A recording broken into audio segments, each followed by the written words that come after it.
Bible एक वर्ष में। नमस्कार, आप सबका बाइबल एक वर्ष में स्वागत है। आप सब ने जो कदम उठाया है प्रभु के वचन सुनने के लिए, यह हमारे जीवन के अंधेरों को दूर करेंगे और हमें प्रभु के प्रकाश में चलाएंगे। आज हम विधि विवरण ग्रंथ का अध्याय 16, संत लूकस के सुसमाचार का अध्याय 3 और स्रोत ग्रंथ का 99 स्रोत सुनेंगे। प्रभु का वचन सुनने से पहले आइए हम ईश्वर से प्रार्थना करें। हे प्रभु, हम आपका वचन सुनने वाले हैं। हमारे मन की आंखें खोलें और हमें आध्यात्मिक प्रज्ञा दें ताकि हम आपको जान सकें और आपके वचन के अनुसार अपना जीवन जिए।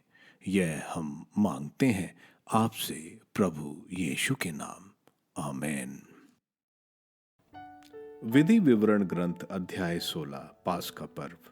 अबीब महीने में प्रभु अपने ईश्वर के सामने पास्का का पर्व मनाओ, क्योंकि अबीब महीने में ही प्रभु तुम्हारा ईश्वर तुम्हें रात के समय मिस्र से निकाल लाया। प्रभु अपने ईश्वर को पास्का की बलि अर्थात एक भेड़ या एक बछड़ा उस स्थान पर चढ़ाओ जिसे प्रभु अपना नाम स्थापित करने के लिए चुनेगा।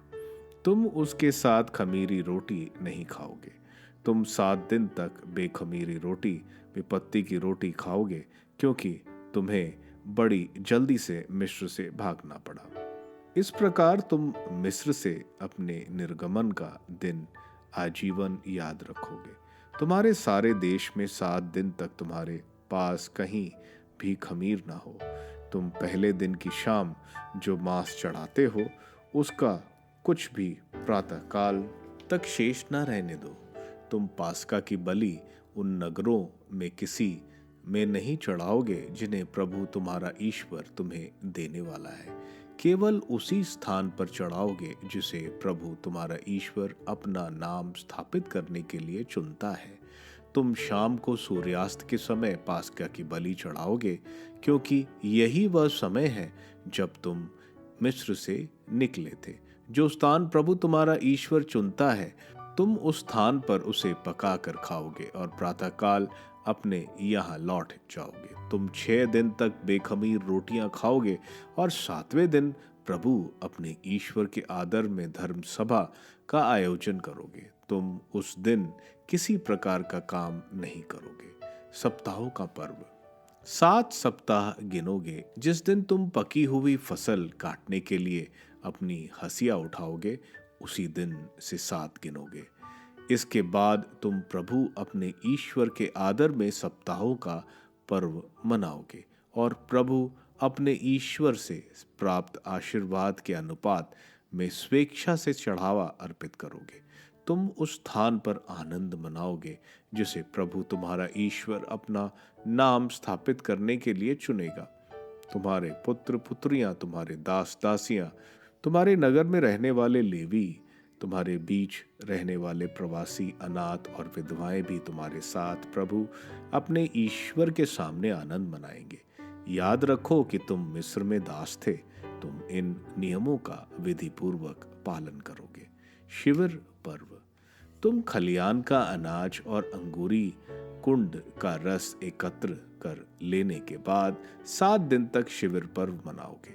तुम इस पर्व के अवसर पर अपने पुत्र पुत्रियों, अपने दास दासियों, अपने नगर में रहने वाले लेवियों, प्रवासियों, अनाथों और विधवाओं के साथ आनंद मनाओगे। तुम 7 दिन तक उस स्थान पर जिसे प्रभु चुनेगा, प्रभु अपने ईश्वर के आदर में यह पर्व मनाओगे, क्योंकि प्रभु तुम्हारा ईश्वर तुम्हारी फसल और तुम्हारे कार्यों को इस प्रकार आशीर्वाद प्रदान करता रहेगा जिससे तुम आनंद के साथ उत्सव मना सकते हो। सब पुरुष प्रति वर्ष 3 बार प्रभु अपने ईश्वर के दर्शनार्थ उस स्थान पर आएंगे जिसे वह चुनेगा, अर्थात बेखमीर रोटी के पर्व, सप्ताहों के पर्व और शिविर पर्व के अवसर पर प्रभु के सामने कोई खाली हाथ नहीं आए। प्रत्येक व्यक्ति प्रभु अपने ईश्वर से प्राप्त आशीर्वाद के अनुपात में चढ़ावा ले आए। न्यायाधीश। तुम अपने वंशों के सब नगरों में जो प्रभु तुम्हारा ईश्वर तुम्हें देगा न्यायाधीश और पदाधिकारी नियुक्त करोगे। वे लोगों का ईमानदारी से न्याय करें। तुम न्याय का दुरुपयोग नहीं करोगे, पक्षपात नहीं करोगे और घूस नहीं लोगे, क्योंकि घूस समझदार लोगों को भी अंधा बना देती है और धर्मियों का पक्ष निर्बल कर देती है। तुम न्याय के अनुसार ही निर्णय दोगे। ऐसा करने से तुम दीर्घायु होगे और प्रभु तुम्हारा ईश्वर तुमको जो देश देने वाला है वह तुम्हारे अधिकार में रहेगा। पराये देवताओं की उपासना। प्रभु अपने ईश्वर के लिए अपनी बनाई हुई वेदी के पास अशोरा देवी के लिए कोई पूजा स्तंभ नहीं लगाओगे और वहां कोई पवित्र स्मारक नहीं स्थापित करोगे, क्योंकि यह प्रभु तुम्हारे ईश्वर की दृष्टि में घृणित है। संत लूकस का अध्याय 3। अग्रदूत योहन बपतिस्ता। जब कैसर तबेरियुस के शासनकाल के 15वें वर्ष में पोंतियुस पिलातुस यहूदियों का राज्यपाल था, हेरोद गलीलिया का राजा, उसका भाई फिलिप इतुरिया और ऑथ्रकोनितस का राजा और लुसानियस अबिलेने का राजा था। जब आंद्रस तथा कैफस प्रधान याजक थे, उन्हीं दिनों जकेरियस के पुत्र योहन को निर्जन प्रदेश में प्रभु की वाणी सुनाई पड़ी। वह यार्दन के आसपास के समस्त प्रदेश में घूम घूम कर पाप क्षमा के लिए पश्चाताप के बपतिस्मा का उपदेश देता था, जैसा कि नबी ईसाइस की पुस्तक में लिखा है। निर्जन प्रदेश में पुकारने वालों की आवाज, प्रभु का मार्ग तैयार करो, उसके पथ सीधे कर दो। हर एक घाटी भर दी जाएगी, हर एक पहाड़ और पहाड़ी समतल की जाएगी। टेढ़े रास्ते सीधे और ऊबड़ खाबड़ रास्ते बराबर कर दिए जाएंगे और सब शरीरधारी ईश्वर के मुक्ति विधान के दर्शन करेंगे। जो लोग योहन से बपतिस्मा ग्रहण करने आते थे, वह उनसे कहता था, सांप के बच्चों, किसने तुम लोगों को आगामी कोप से भागने के लिए सचेत किया? पश्चाताप के उचित फल उत्पन्न करो और यह न सोचा करो हम इब्राहिम की संतान हैं। मैं तुम लोगों से कहता हूँ, ईश्वर इन पत्थरों से इब्राहिम के लिए संतान उत्पन्न कर सकता है। अब पेड़ों की जड़ में कुल्हाड़ा लग चुका है। जो पेड़ अच्छा फल नहीं देता वह काटा और आग में झोंक दिया जाएगा। जनता उससे पूछती थी, तो हमें क्या करना चाहिए? वह उन्हें उत्तर देता था, जिसके पास 2 कुर्ते हों वह एक उसे दे दे, जिसके पास नहीं है और जिसके पास भोजन है वह भी ऐसा ही करे। नाकेदार भी बपतिस्मा ग्रहण करते थे और उससे यह पूछते थे, गुरुवर, हमें क्या करना चाहिए? वह उनसे कहता था, जितना तुम्हारे लिए नियत है उससे अधिक मत मांगो। सैनिक भी उससे पूछते थे, और हमें क्या करना चाहिए? वह उनसे कहता था, किसी पर अत्याचार मत करो, किसी पर झूठा दोष मत लगाओ और अपने वेतन से संतुष्ट रहो। जनता में उत्सुकता बढ़ती जा रही थी और योहन के विषय में सब मन ही मन सोच रहे थे कि कहीं यही तो मसीह नहीं है। इसलिए योहन ने सबसे कहा, मैं तो तुम लोगों को जल से बपतिस्मा देता हूँ, परंतु एक आने वाले हैं जो मुझसे अधिक शक्तिशाली हैं। मैं उनके जूते की फीता खोलने योग्य भी नहीं हूँ। वह तुम लोगों को पवित्र आत्मा और आग से बपतिस्मा देंगे। वह हाथ में सूप ले चुके हैं, जिसे वह अपना खलियान ओसा कर साफ करे और अपना गेहूं अपने बखार में जमा करे। वह भूसी को ना बुझने वाली आग में जला देंगे। इस प्रकार के बहुत से अन्य उपदेशों द्वारा योहन जनता को सुसमाचार सुनाता था। योहन बपतिस्ता की गिरफ्तारी। जब योहन ने राजा हेरोद को उसके भाई की पत्नी हेरोदियस तथा उसके सब अन्य कुकर्मों के कारण धिक्कारा, तब हेरोद ने उसे बंदी गृह में डलवाकर अपने कुकर्मों की हद कर दी। प्रभु ईसा का बपतिस्मा। सारी जनता को बपतिस्मा मिल जाने के बाद ईसा ने भी बपतिस्मा ग्रहण किया। इसके ग्रहण करने के अनंतर वह प्रार्थना कर ही रहे थे कि स्वर्ग खुल गया। पवित्र आत्मा कपोत जैसे शरीर के रूप में उन पर उतरा और स्वर्ग से यह वाणी सुनाई दी, तू मेरा प्रिय पुत्र है, मैं तुझ पर अत्यंत प्रसन्न हूँ। वंशावली। उस समय ईसा की उम्र लगभग 30 वर्ष की थी। लोग उन्हें यूसुफ का पुत्र समझते थे। यूसुफ एली का पुत्र था, एली मत्तात का, मत्तात लेवी का, लेवी मेल्की का, मेल्की यत्रई का, यत्रई यूसुफ का, यूसुफ मथाइस का, मथाइस आमोस का, आमोस नाहूम का, नाहूम एस्ली का, एस्ली नगाई का, नगाई मयात का, मयात मथियास का, और मथियास सेमोई का, सेमोई योसेक का, योसेक यूदा का, यूदा योहन्ना का, योहन्ना रेसा का, रेसा जरोबेबेल का, जरोबेबेल सलाथियल का, सलाथियल नेरी का, नेरी मेल्की का, मेल्की उद्दी का, उद्दी कोसाम का, कोसाम एल्मादान का, एल्मादान एरका, एरकाइस का, ईसा एलियाजर का, एलियाजर योरीम का, योरीम मत्तात का, मत्तात लेवी का, लेवी सिमियोन का, सिमियोन यूदा का, यूदा यूसुफ का, यूसुफ योनाम का, योनाम एलियाकिम का, एलियाकिम मिलेया का, मिलेया मैत्रा का, मैत्रा मथाथा का, मथाथा नाथन का, नाथन दाऊद का, दाऊद येसे का, येसे आबेद का, आबेद बेज का, बेज सला का, सला नासोन का, नासोन अमीनादाब का, अमीनादाब अदमीन का, अदमीन अरनी का, अरनी एसरोन का, एसरोन फारेस का, फारेस यूदा का, यूदा याकूब का, याकूब इसहाक का, इसहाक अब्राहिम का, इब्राहिम थारा का, थारा नखोर का, नखोर सेरुक का, सेरुक रगो का, रगो फलेक का, फलेक अबेर का, अबेर सला का, सला केनाम का, केनाम अरफजद का, अरफजद सेम का, सेम नूह का, नूह लाखेम का, लाखेम मत्सुला का, मत्सुला हेनोक का, हेनोक यारेत का, यारेत मलेलेल का, मलेलेल केनाम का, केनाम एनोस का, एनोस सेत का, सेत आदम का, और आदम ईश्वर का पुत्र था। स्रोत ग्रंथ स्रोत 99। ईश्वर न्यायप्रिय राजा है। प्रभु राज्य करता है, राष्ट्र भयभीत हो।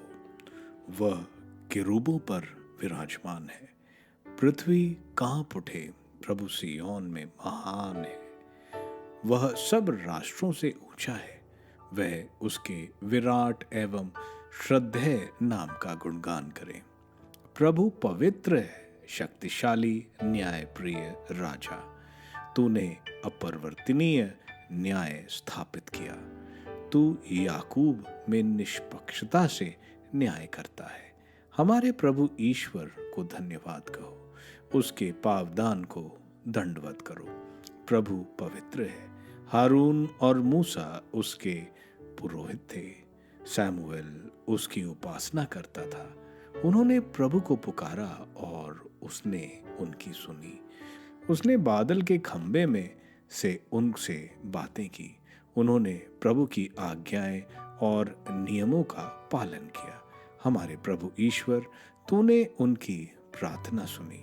तूने उन्हें अपराध का दंड दिया, किंतु उन्हें क्षमा भी प्रदान की। हमारे प्रभु ईश्वर को धन्य कहो, उसके पवित्र पर्वत को दंडवत करो। हमारा प्रभु ईश्वर पवित्र है। अध्याय 16 में हमें 3 पर्वों के बारे में बताया जा रहा है। पास्का पर्व जो अवीव जो यहूदियों का पहला महीना है, यानी हमारा मार्च या अप्रैल के 14वें दिन मनाया जाता है। 10वें दिन एक मेमना इजरायली लाते हैं जिसको 14वें दिन बलि चढ़ाते हैं। इसके अगले दिन बेखमीरी रोटी का पर्व जो 7 दिन मनाया जाता है। यह दोनों पर्व एक साथ होने की वजह से इनको एक पर्व माना जाता था।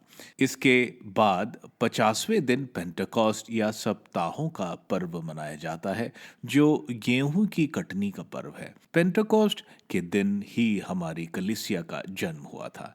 ईश्वर बोल रहे हैं कि जब तुम यह पर्व मनाओगे खुशी के साथ मनाओ। अगला पर्व शिविर का पर्व है जो फलों की कटनी का पर्व है। यह पर्व में 7 दिन तक ये तंबुओं में रहते हैं।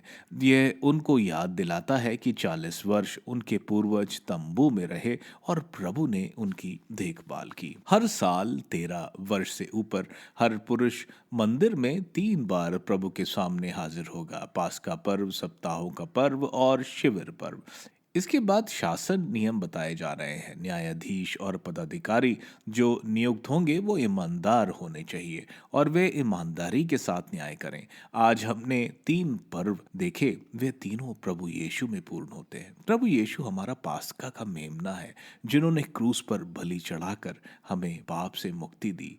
पेंटेकोस्ट जिसमें यहूदी और अन्य जाति खमीरी और बेखमीरी रोटी दोनों एक हो जाते हैं। टैबरनेकल या शिविर पर्व जो हम प्रभु के साथ मनाएंगे जब प्रभु हमारे साथ स्वर्गीय यरूशलेम में रहेंगे, जैसे प्रकाशना ग्रंथ में लिखा है। संत लूकस के सुसमाचार के अध्याय 3 में हम देखते हैं संत लूकस बड़ी खूबसूरती से अध्याय की शुरुआत करते हैं। इसको इतिहास का वो समय बता रहे हैं। तात्पर्य यह है कि यह कोई काल्पनिक कथा नहीं बल्कि घटी हुई घटनाएं हैं।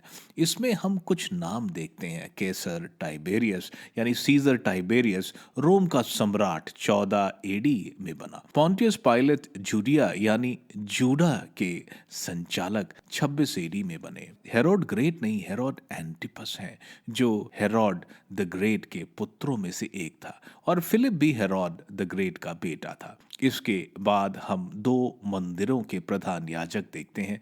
पहला अननास जो रिटायर हो गए थे और दूसरा उसका दामाद कैफस जो उस वक्त प्रधान याजक था। इसके बाद हम योहन बपतिस्ता को देखते हैं जो एक पुरोहित के परिवार से थे। जकरिया जो मंदिर के पुरोहित थे और प्रभु यीशु के रिश्ते में आते थे। योहन बपतिस्ता को पुराने विधान का आखिरी नबी बोला जाता है जिनका मनोभाव एलियास नबी की तरह था। वे यार्दन नदी वहां पश्चाताप के बपतिस्मा का संदेश दे रहे थे। यार्दन का यह इलाका इजरायलियों के लिए महत्वपूर्ण है क्योंकि यहीं से वे योशुआ के समय यार्दन पार करके इजराइल पहुंचे और तभी उनका पहला बपतिस्मा हुआ था। यहीं से एलियास नबी भवंडर में स्वर्ग उठा ले गए थे। आगे हम ईसायास के ग्रंथ के 40वें अध्याय के 3 से 6 वचन में देखते हैं जैसे किसी राजा के आने के लिए मार्ग तैयार किया जाता है, उसी तरह योहन बपतिस्ता प्रभु के लिए मार्ग तैयार कर रहे हैं। योहन बपतिस्ता का लोगों को बताने का तरीका सख्त था। वे यहाँ उन लोगों को सांपों का बच्चा बोल रहे हैं। यहूदियों को अपने को इब्राहिम की संतति होने का बहुत घमंड था, लेकिन उनके कर्म इब्राहिम की तरह नहीं थे।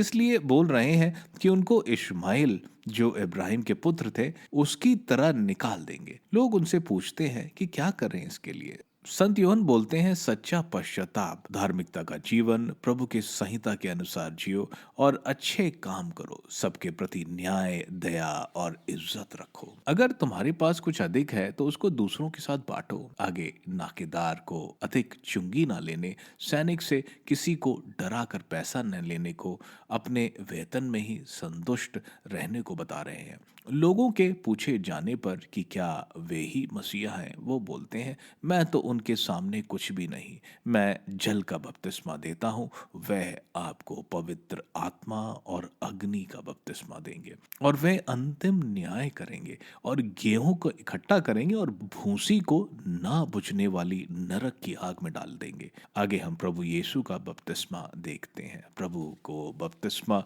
लेने की कोई जरूरत नहीं थी। प्रभु निष्पाप निष्पाप थे। वह हम पापियों के साथ जुड़ना चाहते थे ताकि वे हमारे पाप अपने ऊपर ले सके। बपतिस्मा के समय हम पवित्र आत्मा को प्रभु यीशु के ऊपर कपोत की तरह उतरते और स्वर्ग से पिता परमेश्वर की आवाज कि प्रभु उनके प्रिय पुत्र है, यानी उस समय ट्रिनिटी एक साथ वहां थी, पिता ईश्वर, पुत्र ईश्वर और पवित्र आत्मा ईश्वर। आगे हम प्रभु यीशु की वंशावली देखते हैं। वंशावली यहूदियों में बहुत महत्व रखती है। अगर उनको जमीन खरीदनी है तो वंशावली होनी चाहिए। अगर वो याजक हैं, उसको दिखाना पड़ेगा कि उसकी वंशावली दिखाती है कि वह हारून के परिवार का है। हम यहाँ वंशावली प्रभु यीशु से दाऊद तक की वंशावली संत मती के सुसमाचार से अलग देखते हैं। संत मती के वंशावली कानूनी वंशावली है, यानी लीगल इनहेरिटेंस, जो संत यूसुफ की है, जो सोलोमन के वंशज से थे। वहीं संत लूकस में जो हम वंशावली देखते हैं, प्राकृतिक वंशावली है, जो माता मरियम की है, क्योंकि प्रभु का जन्म एक कुंवारी से हुआ था। माता मरियम की वंशावली नाथान जो दाऊद के पुत्र थे वहां से है, सोलोमन से नहीं। दाऊद से दोनों वंशावली इब्राहिम और आदम तक एक ही है। दूसरा, संत मती की वंशावली इब्राहिम तक ही बताते हैं, क्योंकि संत मती का सुसमाचार मुख्यतर यहूदियों के लिए लिखा गया था और मसीहा इब्राहिम और दाऊद के वंश के होंगे, यही संत मती बता रहे हैं। लेकिन संत लूकस का सुसमाचार हम देखते हैं आदम तक की गई है, जो पहले मानव थे, यानी सुसमाचार सिर्फ यहूदियों के लिए नहीं बल्कि पूरे संसार के लिए है। स्रोत 99 स्रोत ईश्वर की प्रशंसा का स्रोत है। ईश्वर शक्तिशाली राजा है जो सियोन यानी जायन पर्वत पर विराजमान है। यह स्रोत ईश्वर की पवित्रता का बखान बार बार कर रहा है। मूसा, हारून, सैमुएल ये सब प्रभु से मध्यस्थता की प्रार्थना करते और ईश्वर सुन लेते थे। प्रभु क्षमा करने वाले हैं, लेकिन आज्ञा ना मानने वाले को सजा देते हैं। सब प्रभु की आराधना करो, प्रभु हमारे ईश्वर पवित्र है।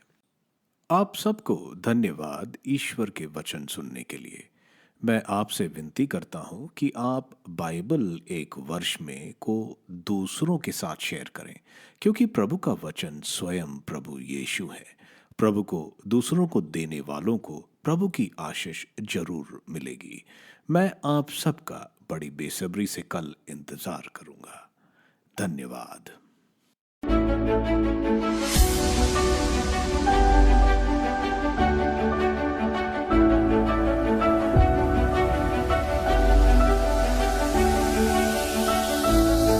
बाइबल एक वर्ष में